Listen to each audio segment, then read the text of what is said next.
الحمد لله نحمده ونستعينه ونستهديه ونستغفره ونعوذ بالله من شرور أنفسنا ومن سيئات أعمالنا من يهده الله فلا مضل له ومن يضلله فلا هادي له أشهد أن لا إله إلا الله وحده لا شريك له وأشهد أن سيدنا محمدا عبده ورسوله اللهم صل وسلم وبارك على سيدنا محمد وعلى آله وصحبه ومن اهتدى بهديه ودعا بدعوته إلى يوم الدين سبحانك لا علم لنا إلا ما علمتنا إنك أنت العليم الحكيم اللهم أرنا الحق حقا وارزقنا اتباعه وأرنا الباطل باطلا وارزقنا اجتنابه اللهم اجعلنا من الذين يستمعون القول فيتبعون أحسنه. Ya Allah, Kau tunjukilah kami yang benar dan berikan kepada kami kemampuan untuk ikut yang benar itu, dan tunjukilah kami yang batil dan berikan kepada kami keupayaan untuk menjauhi yang batil itu. Ya Allah, jadikanlah kami dari kalangan hamba-Mu yang mendengar kata-kata-Mu lalu mengikutinya dengan sebaik-baiknya. Pengurusi Surau Sabah dan ahli jawatan kuasanya, tuan-tuan dan puan-puan yang dirahmati Allah sekalian. Alhamdulillah, kita bersyukur kepada Allah Subhanahu wa taala telah sama-sama kita mengimarahkan surau ini dengan salat maghrib secara berjamaah. Dan kita teruskan pula dengan majlis ilmu yang juga sebahagian daripada pengertian memakmurkan rumah Allah ini. Bukan saja majlis ilmu, kita menyediakan kemudahan-kemudahan yang ada sekarang ini dengan berbagai kemudahan untuk kebaikan para jamaah dan dapat dimanfaatkan. Itu pun termasuk mengimarahkan masjid ataupun surau.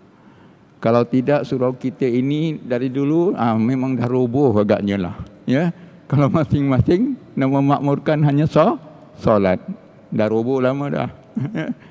Tapi kirana kita faham dan mengerti apa makna mengimarahkan masjid ataupun surau, termasuk segala-gala yang boleh mendatangkan kebaikan kepada keperluan para jamaah. Mudah-mudahan Allah Subhanahu wa taala kekalkan kita sebagai golongan innama ya'muru masajidallahi man amana billahi wal yawmil akhir wa aqama as-salah wa ata az-zakah wa lam yakhsha illallah. Ini golongan yang memakmurkan masjid ini. Orang kafir tidak akan memakmurkan masjid, tapi Allah Ta'ala ialah orang-orang yang beriman, yang mendirikan salat, dan mereka tidak takut melainkan Allah Subhanahu wa taala. Jadi mudah-mudahan kita bermohon kepada Allah supaya kita dikurniakan istiqamah. Kerana kita tak tahu tuan-tuan, hati kita ni kadang-kadang lemah juga rupanya ya. Tapi mohon kepada Allah, Rabbana la tuzigh qulubana ba'da iz hadaitana. Allah dah beri hidayat kepada kita, kita jangan merasakan kita dah kuat, ya, kita tak kuat. Hati kita mudah berubah. Minta kepada Allah. Allah tak biarkan kita sehingga tak tahu nak minta kepada siapa. Allah ajar kita dengan doa. Lihat hebatnya kita diajar oleh Allah Ta'ala ya.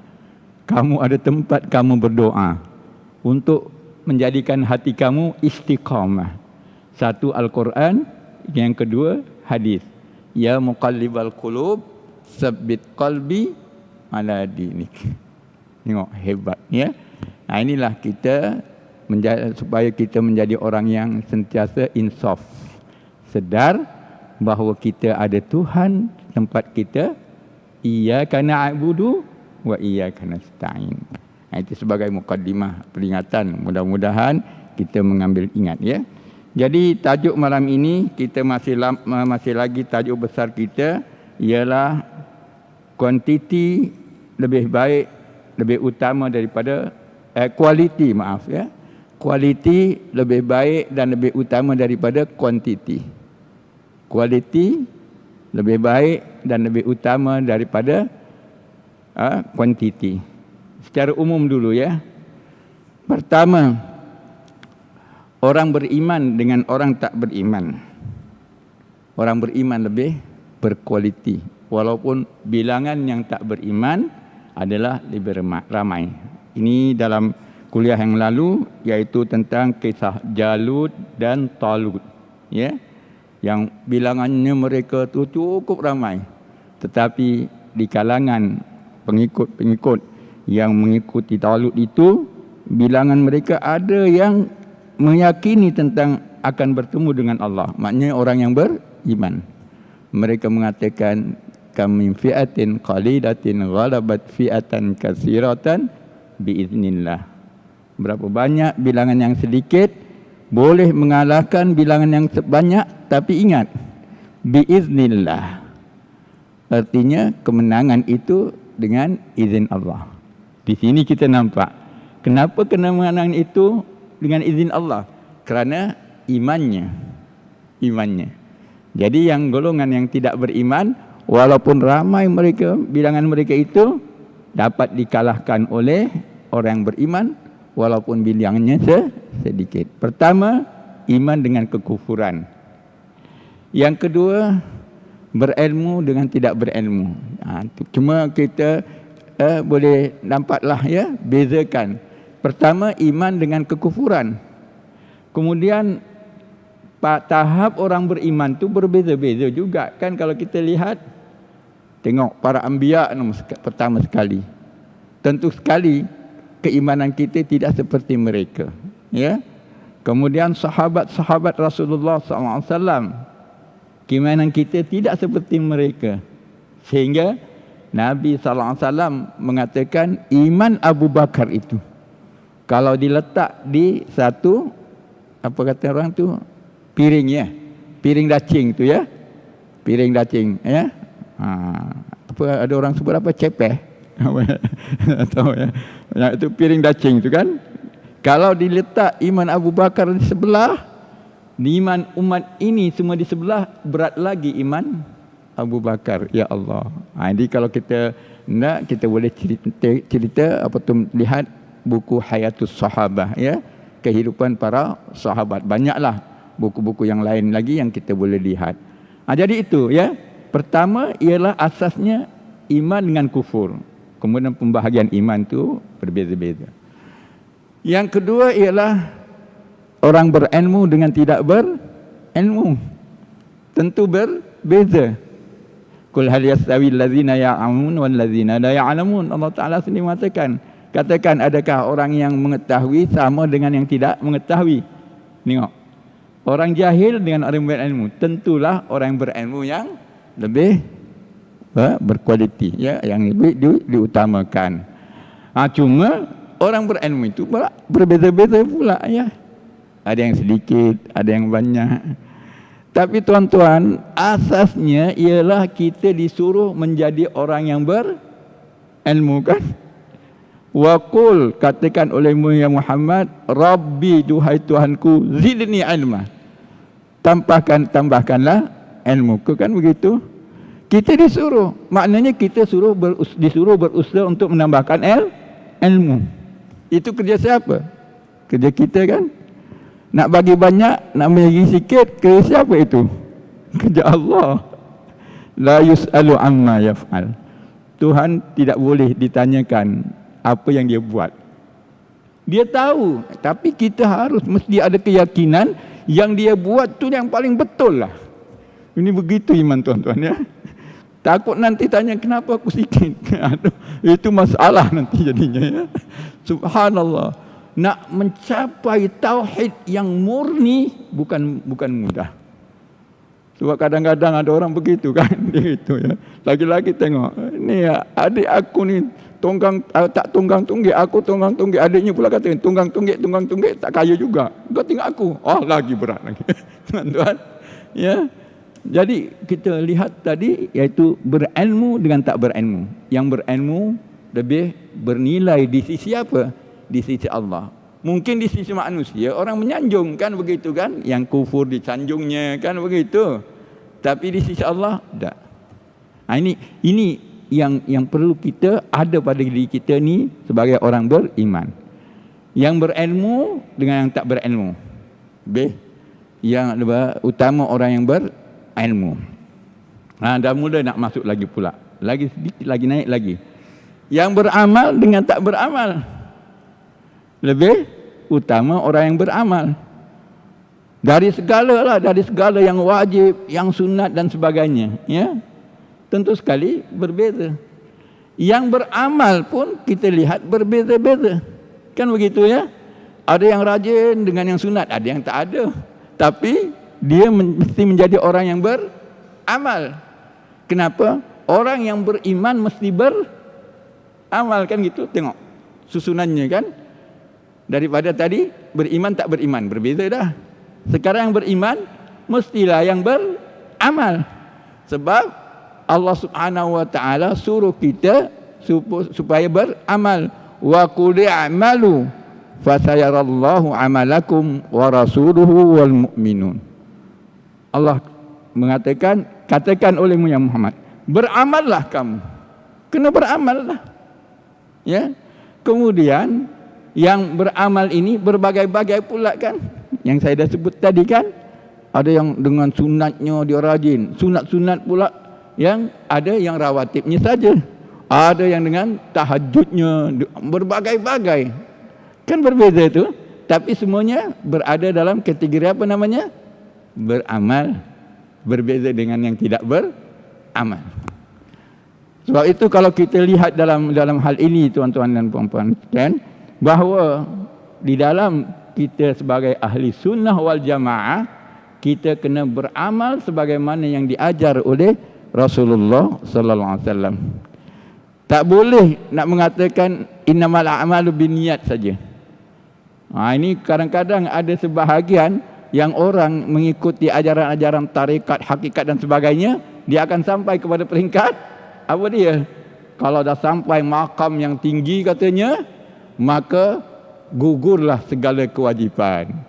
Tuan-tuan kalau baca kitab yang ditulis oleh Syekh Abdul Qadir Jailani, ada cerita dia, ya, pernah syaitan cuba nak menyesatkan beliau, ya, dengan mengatakan dia dah sampai makam yang tinggi. Bila sampai makam yang tinggi, maka gugurlah segala kewajipan. Syekh Abdul Qadir mengatakan, la'ana Allahu alaik, Allah laknat engkau syaitan, ya. Sebab kewajipan ini tidak akan gugur sampai bila-bila. Cuma tuan-tuan kena jaga, ya. Sebab ajaran sesat ini dia menggunakan ayat Quran dia. Rasa-rasanya tuan-tuan ada dah dengar ni. Ayatnya apa agak-agak ya? Pernah? Takkan tak pernah ni. Wa'bud rabbaka hatta ya'tiyakal yaqin. Dia guna ayat ini. Wa'bud rabbaka, sembahlah kamu akan Tuhanmu, hatta ya'tiyakal yaqin, sehingga sampai kepada kamu keyakinan. Maknanya kalau belum sampai yakin, kena sembah. Dah sampai yakin, tak. Dia pusing ke situ tuan-tuan. Sebab itu alhamdulillah kalau kita rajin berada majlis ilmu, kita akan dijelaskan. Perkataan yakin itu bukan makna yakin sahaja. Ada perkataan yakin tu maknanya ialah kematian. Kat sini ni yakin, ya. Yang dikatakan hatta ya'tiyakal yakin, sehingga kamu mati kena beribadah kepada Allah. Sebab di sana ada ayat lain yang menjelaskan tentang yakin itu apa? Bermakna kematian. Wa kunna nakhudhu ma'al khaidin wa kunna nukadzibu biyaumiddin hatta atanal yaqin. Ini golongan nanti yang diserahkan bukunya daripada sebelah kiri. Orang yang diserahkan bukunya sebelah kiri, dah ada tanda lah dia akan mendapat kecelakaan, tuan-tuan. Ini di antara yang kata Sayyidatina Aisyah bila Rasulullah SAW tanya Rasulullah, "Ya Rasulullah, bilakah masanya seseorang itu hanya memikirkan dirinya, tak memikirkan orang lain?" Di antaranya ialah buku nak diserahkan kanan ke kiri, dah tak fikir lagi. Dah tak fikir dah. Kalau kiri aja celakalah tu. Allah Ta'ala dah beritahu. Ya? Oh. Kalau sebelah kanan, selamatlah dia. Dah tanda awal dah beritahu. Kita orang yang beriman, alhamdulillah sekarang ini kita dah dengar ayat Quran ini, ya, disampaikan, kita dah tahu bahawa sebelum kita nanti diserahkan buku sebelah kanan ataupun sebelah kiri, kita dah dengar. Apa yang kita akan buat nanti? Kita buat persiapan dengan segala amalan. Mudah-mudahan nanti buku amalan kita diserah daripada sebelah kanan. Kan gitu? Fa amma man utiya kitabahu bi yaminihi fa huwa fi 'ishatir radiyah. Wa amma man utiya kitabahu bi shimali fa yaqulu ha umqra'u kitabiyah. Ya? Amma man utiya kitabahu bi yaminihi fa yaqulu ha umqra'u kitabiyah inni zanantu anni mulaqin hisabiyah. Wa amma man utiya kitabahu bi shimalihi fa yaqulu ya laitani lam uta kitabiyah wa lam adri ma hisabiyah ya laitaha kanatil qadiyah. Ya, sampai kepada ayat yang tadi apa dia? Sampai kepada hatta atanal yakin. Jadi kita lihat di sana, ya, bahawa orang yang beriman dengan yang tak beramal sudah berbeza. Memang bezanya awal-awal lagi, orang yang tak beramal itu adalah golongan yang mendapat kecelakaan, ya, mendapat kecelakaan, ya. Itu perbezaan orang beriman dengan tak beriman, satu. Kemudian yang beriman itu beramal dengan yang tidak beramal. Kan beza kan? Kemudian satu lagi ialah orang yang bersyukur dengan yang tidak bersyukur. Berbeza. Sehingga itu Allah Ta'ala mengatakan, wa qalilum min ibadiyasy syakur. Sedikit sekali bilangan hamba-Ku yang tahu bersyukur. Sedikit. Kalau kita lihat secara umum manusia ini, yang kaya dengan yang tak, yang dengan yang miskin, umpamanya, ya, yang banyak orang yang kaya ke orang yang miskin? Orang yang kaya banyak, ya.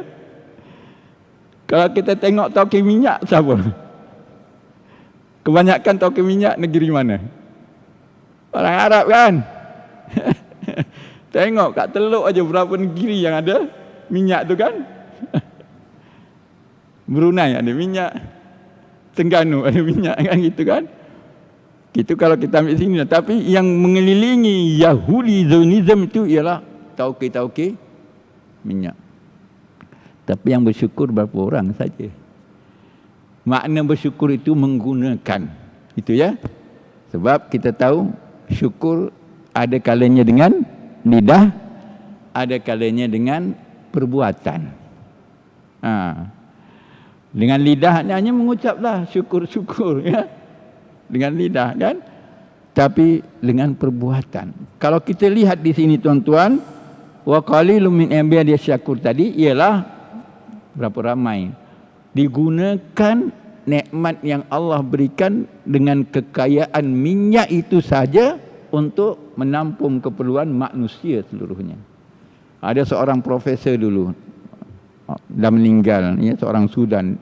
Dia kata, ini nih yang ada minyak nih, negara Teluk ni katanya, kalau setiap negeri keluarkan berapa aja yang wajib? 2,5 kan? Tak ada yang kelaparan dalam dunia Islam katanya. Nampak tak? Ini hakikat, ya. Jadi maknanya apa? Ini yang kita bimbang, dah kena penyakit apa namanya? Bukan Wuhan. Wuhan itu negeri China, ya. Wuhan. Kan Rasulullah SAW dah ingatkan, kan? Bila kena penyakit Wuhan ini, apa dia Wuhan? Hubbud dunya wa karahiyatul maut. Sayangkan dunia dan bencikan kematian. Jadi ini yang kita lihat, wa qalilum min ibadiyas syakur. Sedikit sekali dari kalangan hamba yang tahu bersyukur. Baik itu golongan yang kafir dengan yang beriman tadi. Orang yang beriman sendiri, berapa ramai yang bersyukur? Berapa ramai yang bersyukur? Bersyukur ini mesti dengan kekayaan ke? Dengan harta? Tak mesti kan? Sebab manusia bila tak faham makna nikmat, dia akan hanya mengira nikmat itu apa dia? Wang ringgit, kekayaan, kan begitu? Pangkat. Mata bukan nikmat ke? Telinga bukan nikmat ke? Mulut, hidung. Berapa ramai yang gunakan semua nikmat itu sebagai tanda syukur kepada Allah Ta'ala? Sedikit bilangannya. Bukan tak ada. Sebab itu Allah Ta'ala mengatakan, sedikit sekali dari kalangan hamba-Ku yang tahu bersyukur. Tuan-tuan, bersyukur. Pasal apa? Alhamdulillah. Dapat melihat lagi. Kan begitu kan? Itu yang kata saya sebut. Dulu dapat ni berapa bayarannya? Mula-mula dapat. Berapa bayarannya? Saya pun nasib baik ini. Ini pakai yang RM2. Nah, berapa bayarannya? Percuma kan? Allah Ta'ala tarik sikit, 200 lebih itu. Kalau tarik lagi banyak, operation berapa? 20,000 kan? Subhanallah, syukuri itu. Sebab walaupun dengan keadaan macam ini, apa tanda syukur? Gunakan mata itu, walaupun dengan cermin mata ataupun tak bercermin mata. Gunakan sebagaimana yang disuruh oleh Allah Ta'ala. Qulin zuru ma'adha fis samawati wal ardh. Katakanlah oleh Muhammad, kamu perhatikan apa yang ada di langit dan bumi. Cukup menakjubkan sekarang kan? Dulu tidak ya. Dulu orang yang, minta maaf tuan-tuan ya, tuan-tuan kita kena tengok cerita-cerita orang dulu kan. Kalau nak hantar surat cinta apa? Ikat kat burung katanya. Burung mati. Surat cinta. Terbang tak ke mana kan? Cerita-cerita lah. Sekarang tengok dengan apa? Satelit. Kita boleh tengok secara langsung apa saja program yang berlaku di dunia. Siapa yang kurniakan itu? Siapa yang kurniakan manusia? Akal. Sebab itu Allah Ta'ala mengatakan sedikit sekali orang yang berakal. Maknanya yang mau menggunakan akalnya untuk mengagungkan Allah Subhanahu Wa Ta'ala. Sebab Allah Ta'ala sendiri menyuruh. Katakanlah olehmu yang Muhammad, kamu perhatikan apa yang ada di langit. Jangan tengok langit itu dengan bulan yang purnama yang cantik dipagari oleh bintang. Orang dulu-dulu ya, bulan dipagari bintang. Jangan tengok itu saja. Sehingga penyair-penyair membuat sajaknya yang hebat-hebat. Jangan ditengok itu saja. Tengok kehebatannya macam mana Allah Ta'ala atur perjalanan itu. Tak ada satu pun yang bertembung. Sampai masanya nanti baru. Itu kiamat lah kan. Sekarang ini tak ada. Adakah dia berjalan dengan sendiri? Mesti ada yang mengaturnya. Itu maknanya kita menggunakan mata kita untuk apa? Untuk mensyukuri nikmat mata yang Allah Ta'ala kurniakan kepada kita. Ini pengertian-pengertian orang yang berkualiti dengan yang tak berkualiti. Kan gitu? Dan dia akan jaga pula matanya daripada melihat perkara yang boleh menimbulkan keburukan. Kan gitu kan? Sebab itu Allah Subhanahu Wa Ta'ala suruh kita dalam surah An-Nur umpamanya, qulil mu'minina yaghuddu min absarihim wa yahfazu furujahum. Supaya apa? Jaga mata kita ni. Jaga mata kita. Tadi ayat suruh tengok kan? Tengok untuk mengakui kebesaran dan keagungan Allah Subhanahu Wa Ta'ala.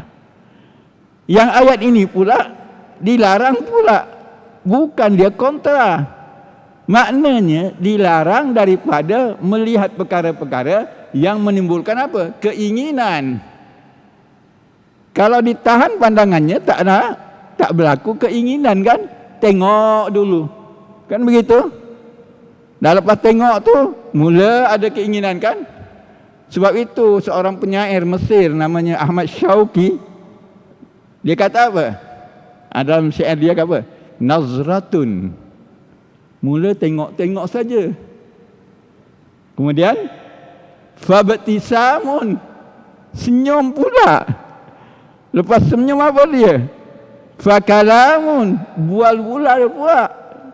Kemudian famau'idun. Kemudian buat janji pula. Faliqaun. Lepas itu membuat pertemuan kali kedua.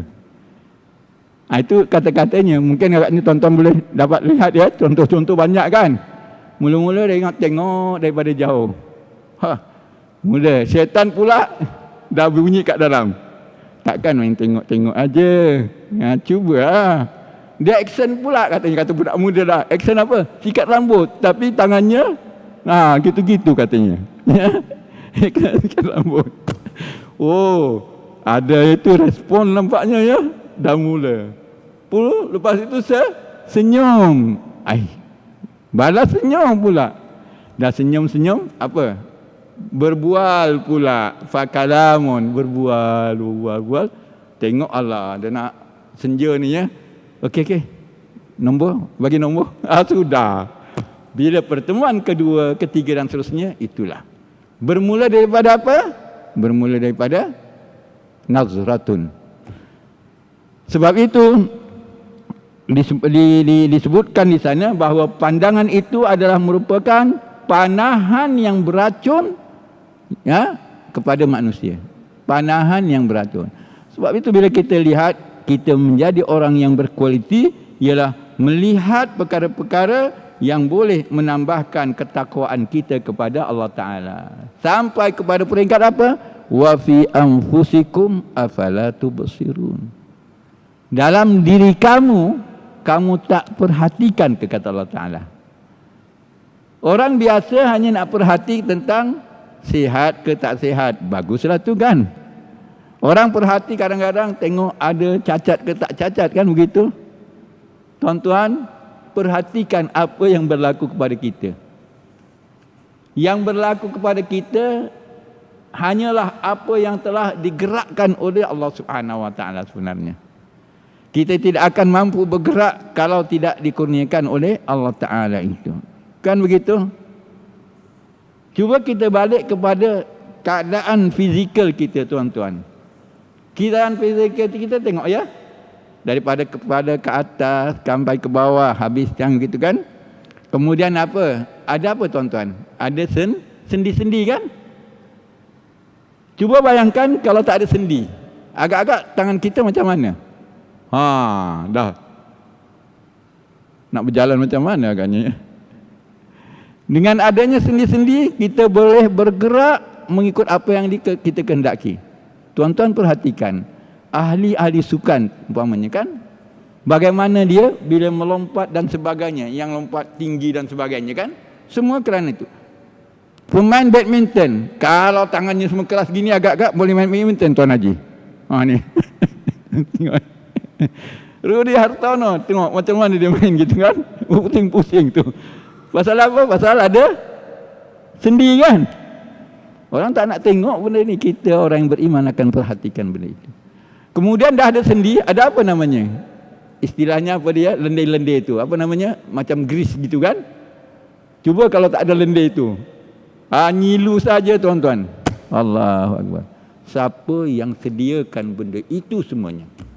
Allah. Ini dia. Yang sebab itu Allah Ta'ala katakan berbeza orang yang berakal dengan tidak berakal. Maknanya kat sini orang yang berfikir. Berbeza. Sebab itu Allah Subhanahu Wa Taala menjelaskan dalam Al-Quran tentang orang yang disebut ulul albab. Ulul albab maknanya orang yang ada akal fikiran. Maknanya ada akal fikiran dan dia berfikir. Bukan ada akal tapi tak berfikir yang disebutkan tadi kan. Inna fi khalqis samawati wal ard. Sesungguhnya dalam penciptaan langit dan bumi. Wa ikhtilafil laili wan nahar. Pertukaran siang dan malam. La ayatil liulil albab, terdapat tanda tanya yang jelas bagi orang yang ada fikiran. Siapa mereka ni? Allazina yazkuruna Allah qiyaman wa qu'udan wa 'ala junubihim. Yaitu orang yang sentiasa mengingati Allah berdiri, duduk ataupun berbaring. wa yatafakkaruna fi khalqis samawati wal ard, dan sentiasa memikirkan tentang kejadian-kejadian di langit dan di bumi, sentiasa, dan untuk mengambil iktibar. Macam apa yang sekarang berlaku ni, ya, kena mengambil iktibar. Siapa yang mau berlaku ni semua ni, COVID dan sebagainya? Tak ada orang yang mau, kan? Kita kena membuat persiapan langkah-langkah yang boleh menyelamatkan kita daripada perkara yang menyusahkan kita. Diajar tu, kan begitu? Kita tengok dulu tahun-tahun dulu, ya. Dulu Tengku Juh memang tiap tahun berlaku, kan? Persiapan dulu dengan persiapan sekarang berbeza ke tidak? Subhanallah tuan-tuan, pasal guna akal lah tu, kan? Dulu persiapan dulu kata orang ala kadar mana-mana boleh, kan? Sekarang cantik dengan kemahnya, kan, dan sebagainya, kan? Ini semua mengikut yang diajar oleh Islam sebenarnya. Ini yang dikatakan sentiasa memikirkan penciptaan langit dan bumi, wa yatafakkaruna fi khalqis samawati wal ard, dan sentiasa memikirkan kejadian-kejadian langit dan bumi, dan mereka mengatakan subhanak, maha suci engkau ya Allah, memuji Allah. Ini yang disebutkan tadi. Orang yang berakal dengan tidak berakal adalah berbeza. Kemudian orang yang bersyukur dengan yang tidak bersyukur pun berbeza. Dan orang yang bersyukur ni pula berbeza-beza, kan begitu?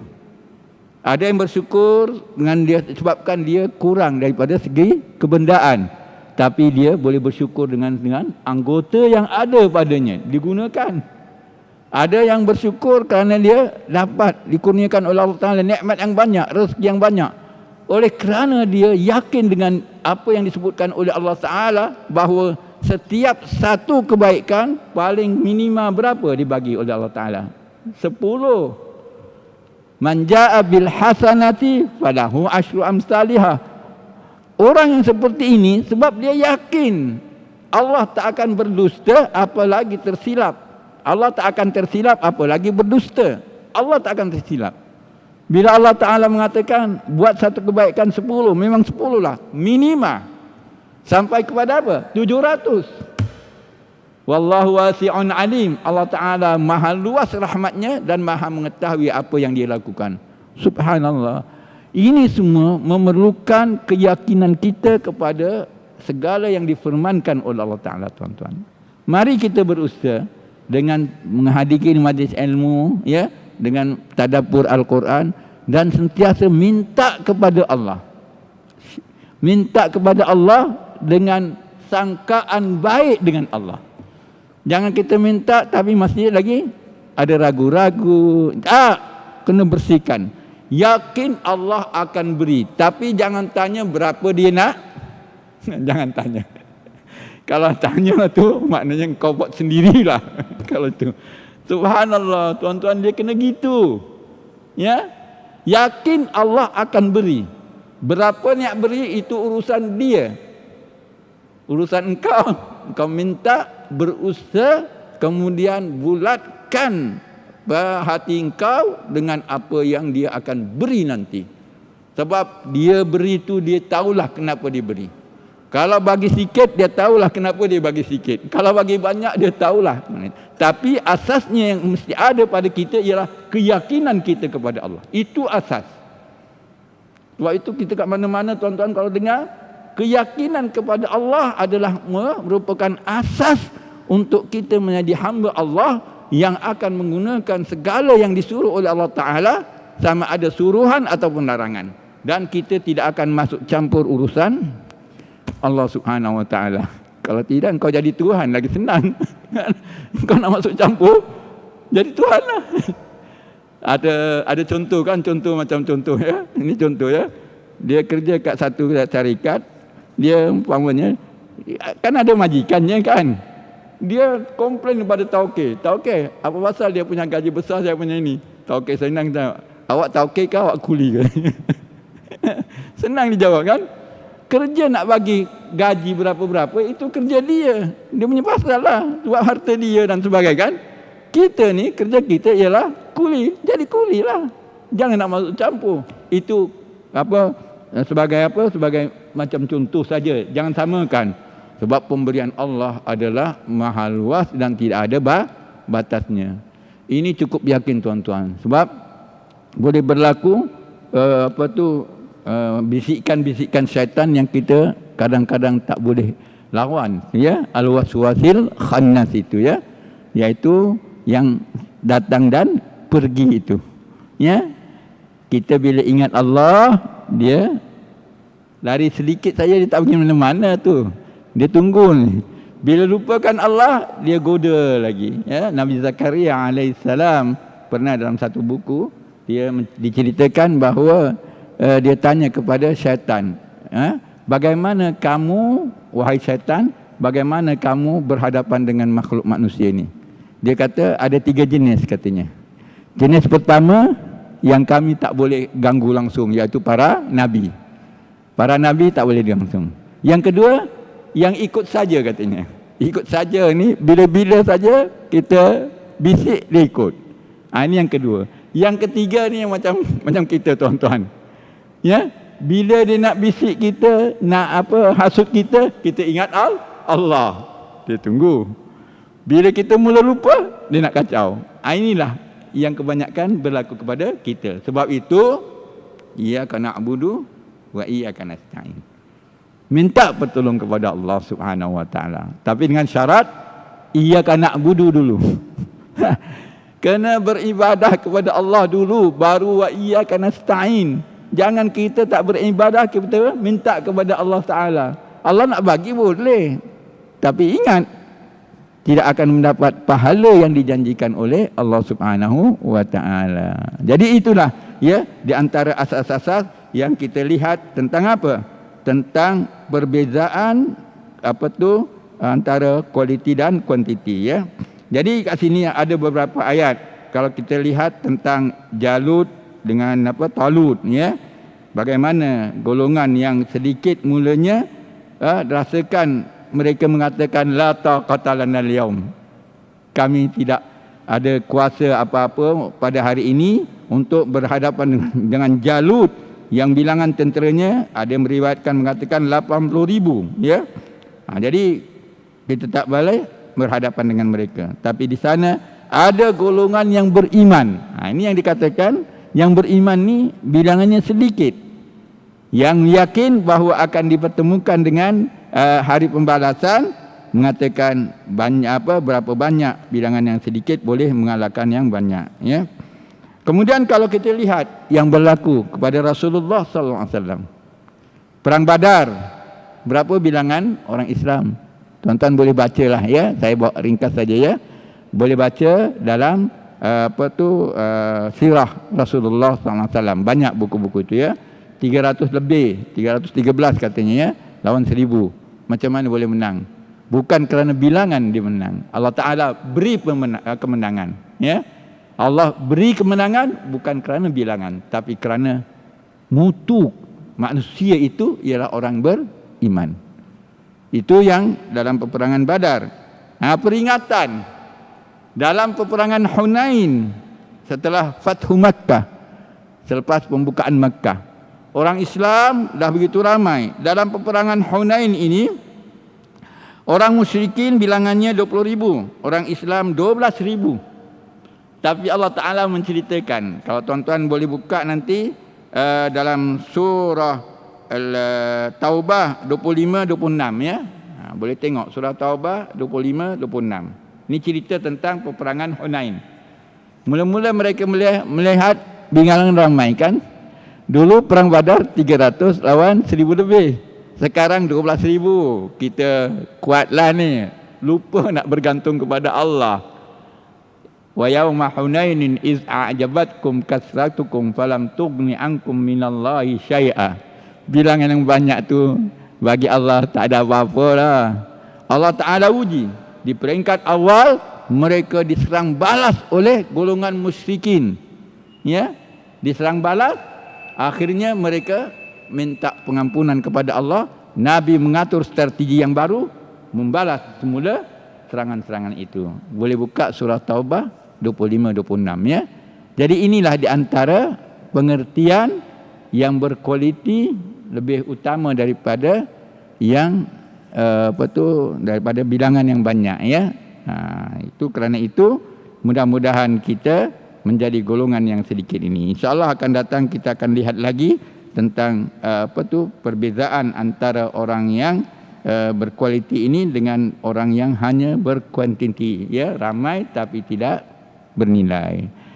Mudah-mudahan Allah Subhanahu Wa Taala terus memberikan kemudahan kepada kita untuk menjadi hamba Allah yang meletakkan dirinya ingin mencapai kejayaan dalam kehidupan dunia dan akhirat. Jadi kita tangguh dengan tasbih kafarah dan suratul Asr.